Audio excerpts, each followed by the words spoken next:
रिंकू, हाँ जी। ये देख। आगे तो चले। सत श्री अकाल बीजी। सत श्री अकाल पुत्र। अब साफ दिखाई दे रहा है बीजी। बहुत साफ दिखाई दे रहा है। बीजी इतने टाइम बाद नए चश्मे बनवा ही लिए। किसी अपने ने पैसे भेजे और हर महीने पैसे भेजेंगे। वाह। ਫੋਨਾਂ ਤੇ ਟੂ ਟੂ ਹੋਊਗੀ ਤੁਹਾਡੇ 1 ਤਰੀਕ ਤੋਂ ਬਾਅਦ। ਇਹ ਤੁਹਾਡੇ ਪੈਸੇ ਨੇ, ਇਹਦੇ ਨਾਲ ਕੋਈ ਅਮੀਰ ਨਹੀਂ ਹੋ ਜਾਣਾ ਤੁਸੀਂ।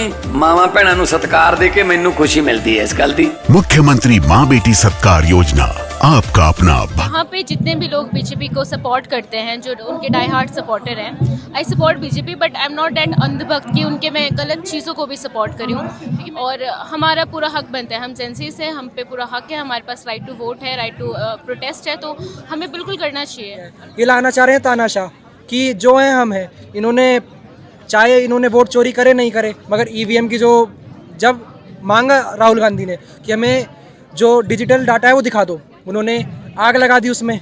सवाल यही है कि आखिरकार शिक्षा व्यवस्था कमजोर है या सरकार की नीयत कमजोर है या सरकारी अधिकारी पूरी तरीके से भ्रष्ट हैं, जिसके चलते बार बार ये पेपर लीक जो है सामने आ जाता है।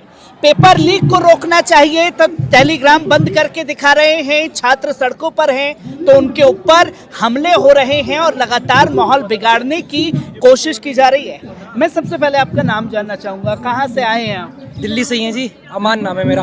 आमिर नाम है। मैं बहुत देर से आपको सुन रहा था जिसमें आपने बताया कि शिक्षा व्यवस्था जो है कहीं कमज़ोर नहीं है। सरकार ये बताने की कोशिश करती है शिक्षा जो छात्र हैं वो कमज़ोर हैं, वो पढ़ना नहीं चाहते, राजनीति करने के लिए सड़कों पर उतर जाते हैं।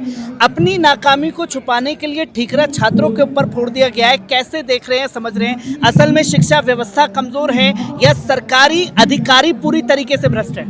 पूरे भ्रष्ट हैं जी, जितने अधिकारी हैं सारे भ्रष्ट हैं। और ये सबसे मेन जो चीज़ है, ये लोग इसीलिए उनका रेजिग्नेशन नहीं दे रहे हैं क्योंकि एक को रेजिग्नेशन दिलवाएंगे तो औरों की भी पोल खोलेगा। पूरा सिस्टम करप्ट है।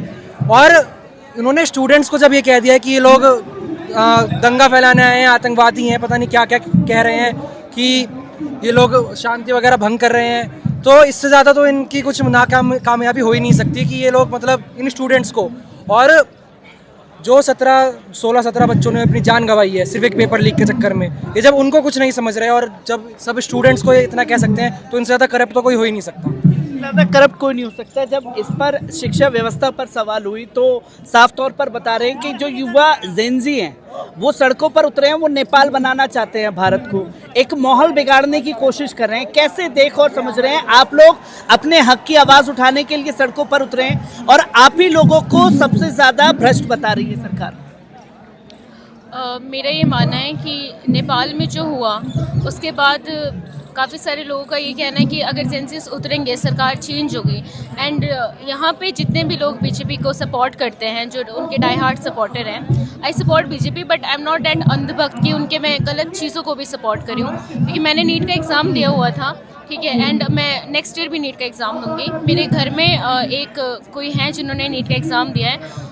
इस बार जो फिज़िक्स का लेवल आया है नीट के एग्ज़ामिनेशन में, वो इतना ज़्यादा टफ लेवल आ चुका है कि उनको, जिस बच्चे ने नीट का एग्ज़ाम दिया था, उनको एंजाइटी हो रखी है। वो 2 दिन से ना तो खाना खा रहे हैं, ना कुछ किसी से बात कर रहे हैं, तो बच्चों के ऊपर एक बहुत ज़्यादा मेंटल प्रेशर बढ़ता है। हमने नीट का जो एग्ज़ाम है वो रिकंडक्ट बेशक से करा दिया है, लेकिन इसके बीच जो 11 बच्चे जिनकी जाने गई हैं, उनकी जाने क्या पता ना चाहती, अभी वो ज़िंदा होते, अभी वो अपने मेडिकल कॉलेजेस में होते हैं। और जो अभी बात की जितने बच्चे हैं जिन्होंने अभी रीट का एग्ज़ाम दिया, उनके मार्क्स अच्छे आए होते। सो मैं एक चीज़ को बिल्कुल सपोर्ट करती हूँ सीजेपी के, कि जो ये रेजिग्नेशन मांग रहे हैं बिल्कुल सही कर रहे हैं, क्योंकि सरकार की गलती है इस चीज़ में, एंड उन्हें रिज़ाइन करना चाहिए बिल्कुल से। और हमारा पूरा हक बनता है, हम जेंसीज हैं, हम पे पूरा हक है, हमारे पास राइट टू वोट है, राइट टू प्रोटेस्ट है, तो हमें बिल्कुल करना चाहिए। जैसे कि मैम आपने बताया कि बच्चों को एंजाइटी होती है, बच्चों के साथ साथ पेरेंट्स भी बहुत ज़्यादा चिंतित रहते हैं। हमने एक वीडियो सोशल मीडिया पर वायरल होते हुए देखा कि 2 मिनट पेपर की देरी थी, उनके फादर को अटैक आ जाता है और कल उनका निधन भी हो जाता है। घर की सिचुएशन कैसी रहती है जिसको सरकार देखना और समझना नहीं चाहती? बच्चे लेट हुए हैं तो उसके भी कसूरवार बच्चे हैं, अगर पेपर लीक हुए हैं तो सरकार ये कह रही है उसके भी जिम्मेदार बच्चे हैं। मेरा मानना ये है कि जब कोई बच्चा अपने सिविल सर्विसेज हो गया, अभी कोई भी कंपटीशन हो गया, किसी भी एग्ज़ाम की तैयारी करता है तो उस पर एक मेंटल प्रेशर होता है, अपनी फैमिली का प्रेशर।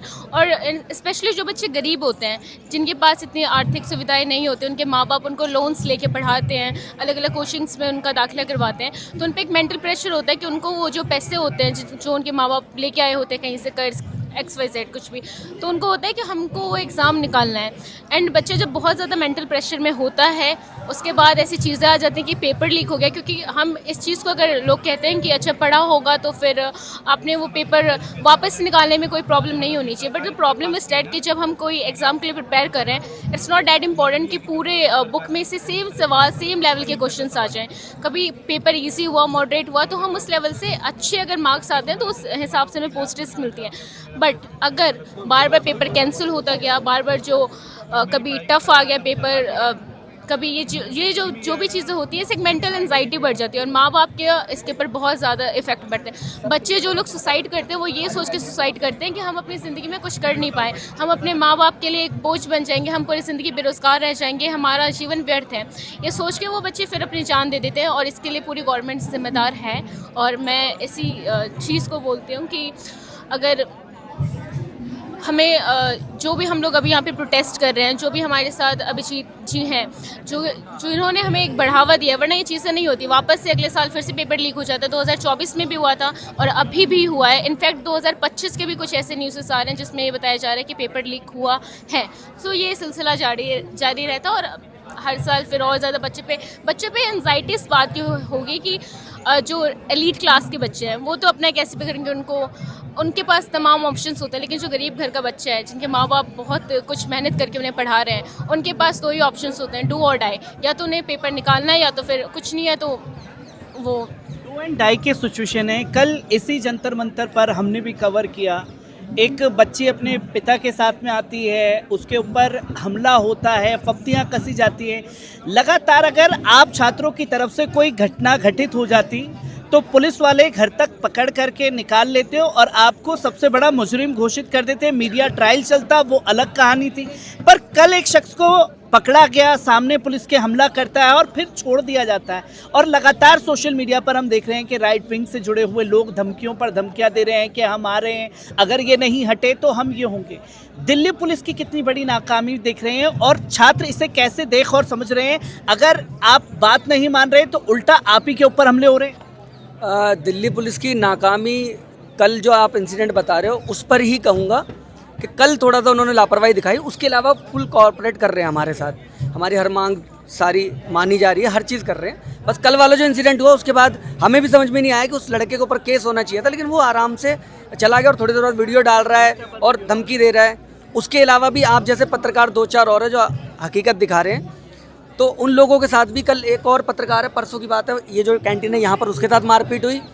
और जो हमारे सौरभ दास भाई हैं उनके साथ हाथापाई होने वाली थी, लेकिन एक वो और यूट्यूबर हैं, उनका नाम है श्याम मीरा, उनके साथ हाथापाई हुई और दीप के भाई को तो धमकियाँ आ ही रही हैं। उसके अलावा जो लोग यहाँ पर वीडियोस बना रहे हैं, वो जो वायरल हो जा रही है, वो भी टारगेट पर हैं और इधर और उधर दोनों तरफ उनके लोग बैठे हुए हैं। अब ये दिल्ली पुलिस को देखना है कि अगर ऐसे लोग बैठे हुए हैं तो आप क्या कर रहे हो, ये थोड़ा सा देखना पड़ेगा। मैं आपसे ही सवाल पूछना चाहूँगा, क्योंकि लगातार सरकार जो है 3 चीज़ों से चलती है जो डेमोक्रेसी बसती है। एक तो ऑपोजिशंस, दूसरा क्रिटिसिज्म। ऑपोजिशंस ये दिखाने की कोशिश की जा रही है सरकार द्वारा कि वो अब बचा नहीं है, वो कहीं है नहीं। क्रिटिसिज्म सरकार को पसंद नहीं है, आप लोग क्रिटिसिज्म कर रहे हैं तो कसूरवार आप, तो डेमोक्रेसी कैसे बचेगी ऐसे? अब वो अपोजिशन को ऐसे जब दिखाने नहीं दे रहे, जब उन्होंने पूरी मीडिया खरीद रखी है, अपोजिशन से कोई बात उठाता है ना मीडिया दिखाती है, सारी बातें तो दबा देते हैं वो। चाहे संसद भवन में बात उठाई जाए, उनका माइक बंद कर देते हैं स्पीकर साहब, कुछ भी ऐसा होता है। उन्होंने अपोजिशन को तो दबा रखा है पूरा।